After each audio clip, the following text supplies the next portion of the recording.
હું પાંડુ પુત્ર ધર્મને દઈશું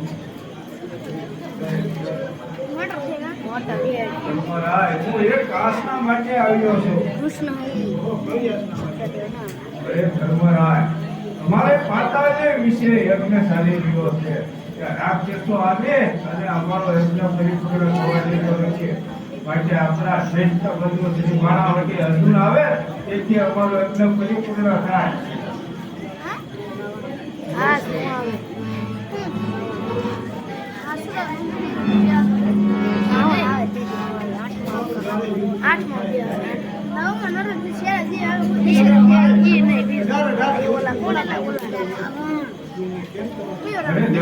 એ હું વાતને સમજું છું આપણા આચાર્ય 18 દિવસનું યુદ્ધ રોકી દે તો આપણા દેશો ને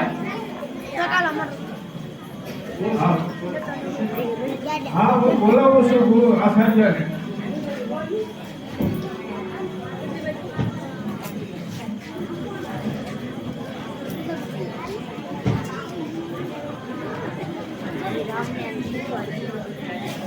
હા ધર્મરાય અત્યારે મને આપની સભામાં બોલાવવાનું કારણ શું છે તે કહો બોલાવવાનું એક કારણ પાતાળમાં યુદ્ધ ચાલી રહ્યું છે અર્જુનને કેળવાના છે અત્યારે 18 દિવસનું યુદ્ધ ચાલી રહ્યું છે તો મંત્રી કહી દીધું હા ધર્મરાય તો અત્યારે હું તે 18 દિવસનું યુદ્ધ રોકી દઉં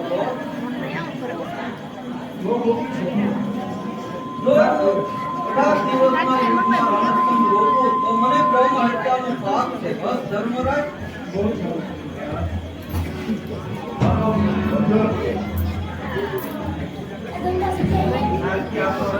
કરો સારો પતાળમાં રાખીને મારે બહુ સારું ચાલો બરાબર છે ભણા આપણા હસ્તિનો કુંડો રાત કેવું ચાલે છે એવું કહો ને તમે સાંભળો હા ભણા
અને સારા સારા ઇનામ આપી દો. આ સારામાં સારું ઇનામ સોનાનો કરો. ન પાંડે યુદ્ધ કરવા આજે 18 દિવસના મહાભારતના યુદ્ધમાં અત્યાર સુધી પરાજય મારો જ રહ્યો. ભલે પાંડવો કરતા સૈન્ય મારી પાસે વધારે છે. પાંડવોમાં તો અર્જુન એક જ ગણાવો છે. મારા પક્ષમાં તો કૃષ્ણ, ભીષ્મ પિતા, કર્ણ આવા ત્રણ મહાત્મા પુરાણ વડે વ્યવસ્થા પરાજય મારો જ રહે છે.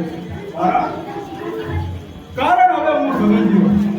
જેને ગણો છું મારા તેને છે પાંડવો પ્યારા. વજનમાં તો દુશ્મનો એ જ ચાહનારા. અગર દ્રોણને આગળ પાંડવો કોણ બિચારા? વિચારવા આચાર્ય તો બતાવો બોલમાં સ્વર્ગના તારા. બરાબર છે ભણા તારી વાત. મારા બતાવે તો કેરા વિજય કરવા સારે એક બાકી છે. અરે તું કોણ છો? અને પાંડવોના વિનાશની ઉક્તિ જે કાંઈ હોય તે મને સત્વર બતાવી દે. હે સાંભળ ચક્રવર્તી, કૃષ્ણ અર્જુન અને કૃષ્ણ અત્યારે પાતાળ વિશે ગયા છે. રહ્યા છે ચાર પાંડવો. પાંડવ સેનામાં સત્ય કરો યુદ્ધની કોઈ રચના જાણતું નથી. જો સત્ય કરો યુદ્ધની રચના કરો અને જો સત્ય કરો યુદ્ધ લડવા આવશે તો ચારે ભાઈ માર્યા જાય છે. અને પછી કૃષ્ણ અને અર્જુન પાતાળમાંથી આવશે તો એમના હાથ પણ એક થાય છે. અમારી સૈન્યની અંદર 17 યુદ્ધ વ્યૂહ રચે એવું કોણ છે? ધ્રુવદળ બીજું કોણ? તો હમણાં જ એને બોલાવો. 17 યુદ્ધની રચના કરાવો. અરે એ ભૂતો એમ નહીં માને. એમ નહીં માને તો કેમ માનશે? અરે એ જ્યારે આપણી સભામાં આવે ત્યારે એને માર્મક શબ્દથી ઉશ્કેરી અને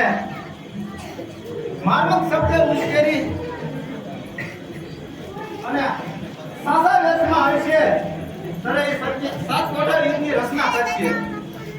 એટલે મહાભારત પણ તમને ઘણો સારો બતાવે. પણ તું કોણ છે એ તો વાત કર. આપણો હિત અને પાંડવોનો હિત સાના. હું એક બ્રાહ્મણ છું. તમે જે આશ્રય છો આપણા જણાય છે તો હું રજા લાવું છું. આ તું બરાબર ને હું બરાબર જરો બાજુ તો કેમ છે ઉમા? બરાબર છે ભણા. બરાબર લાલ બાજુ છું. હા પાટી હા હા.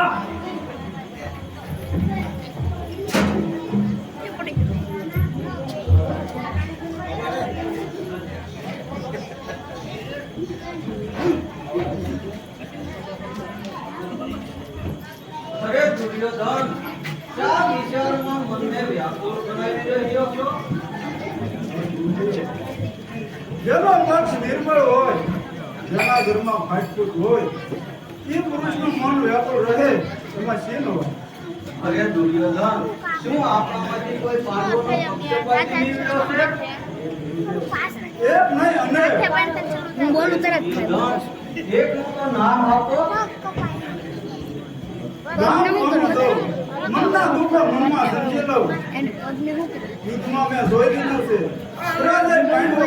બોલું અને આ સાઈડ બોલું બંધ થઈ ગયું છે દેવે પૂરું થતું ગઈ આ સાઈડ બંધ કરાય આ લાલ ડબ્બો નાખવાનો અત્યારના તારા વાક્યોથી મારા શુદ્ધ હૃદયમાં રેડાય છે. ભક્તો સેવકો માથે મિથ્યા આરોપ મુકાય છે. શું અમે પાંડવોના પક્ષપાતી છીએ? એક વાર નહીં 1000 વાર. અને જો ન પાંડવોના પક્ષપાતી નીવડ્યા હોત તો નવા પાંડવો આજે અવની ભટમાં જીવતા. નવા દુર્યોધનની સામે થતા. નવા તમારા હૃદય પર પ્રેમ રાખતા. તો કામના જગ્યા પાંડવો દૂર ભાગતા. અરે દુર્યોધન, આ શબ્દ કોની સામે બોલાય તેનું તને ભાન છે? ભાન ભૂલી ગયા છું વેરી કર્યું ધૂનમાં. ગમશે રંગાજો પાંડવોના ખૂનમાં. નથી ખબર કે પાંડવોથી પડશું હલકા અમે. નથી ખબર કે તમે પાંડવો છો તમે. બરાબર છે ભણા. કે શું અમે જગામાં નીકળ્યા છીએ? એક વાર નહીં 1000 વાર. અને જો દગામાં ન નીકળ્યા હોત તો પાંડવોનો સાચી પ્રશ્ન એક જ છે. છતાં તેના ભાવાના દિવસોનો દિવસ વધતો જાય છે. મારા પક્ષમાં તમારા સમાન અનેક હોવા છતાં આજની નૌકા નિરાશાના ઘોર મહાસાગરમાં ગોતા ખાય છે. મતની શક્તિ તમારામાં તો મને કેમ ન અટકાવ્યો? ચડાવી યુદ્ધના બંધે નકામો સિંધ ભટકાવ્યો. ધર્મ છે તમને આવા શસ્ત્ર લગાવવા છો? શું ડૂબી મરો જગતના મોઢું બતાવો. અરે દુર્યોધન, આ શબ્દ કોની સામે બોલાય તેનું તને ભાન છે? વાન બોલી વ્યાસુ વેરી કેરી ધૂનમાં સમશે રંગાયું પાંડવોના ખૂનમાં. નહોતી ખબર કે પાંડવોની પડશું હલકા અમે, નહોતી ખબર કે દગાબાજ નીવડશો તમે. એટલે તું અમે દગાબાજ નીવડ્યા છીએ. હા, એક વાર નહીં 1000 વાર.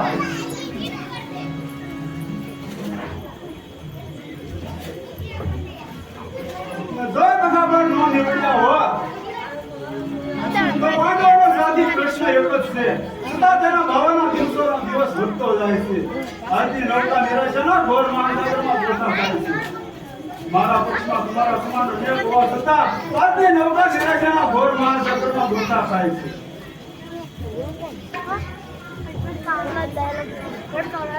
અરે દુર્યોધન, પાંડવોને ધૂળ માપતા કરવાની ઈચ્છા કરનાર જરા વિચાર કર. કીર્તારનો અવતાર ભગવાન કૃષ્ણ જેવો નથી વાંચે. કોણ તેને હણી શકે તેની સાથે જગ પાળશે. ઈચ્છો છે આચાર્ય તો જગપાળ પોતે છત્રે. જોના ડંક કાઢી દીધું પાળસો ડરતા ભરે. મારવા ઉપડો હાથ તો પાંડવો નીચે મળે. હણવા ઉપડો હાથ તો એમાં કૃષ્ણ વિચારો શું કરે? પણ નહીં, પાંડવો જીણા છે તમારા અંતરે. અપ્રિય થઈ પડ્યો છું દુર્ભાગી હરે.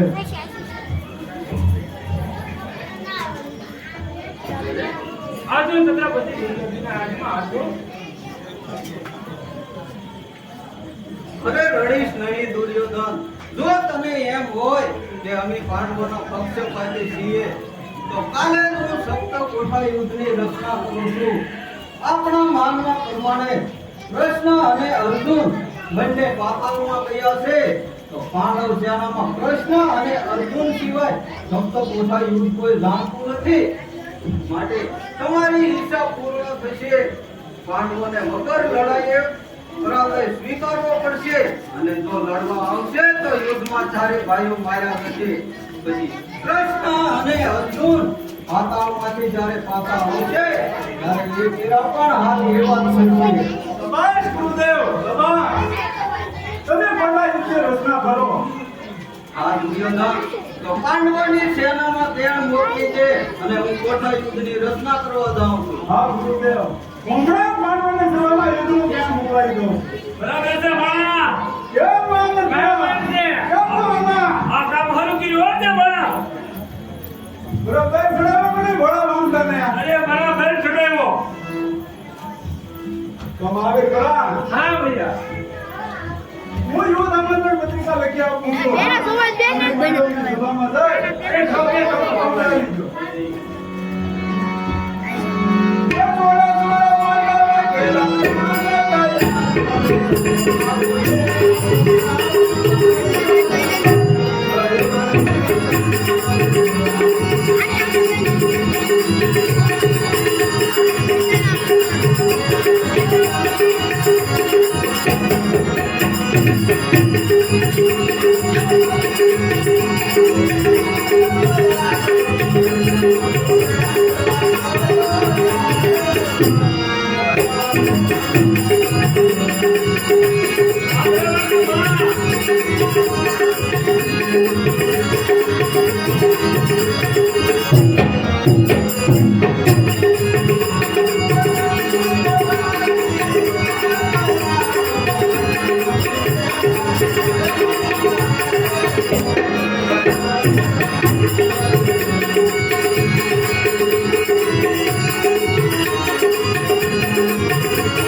કામ કર્યું હો.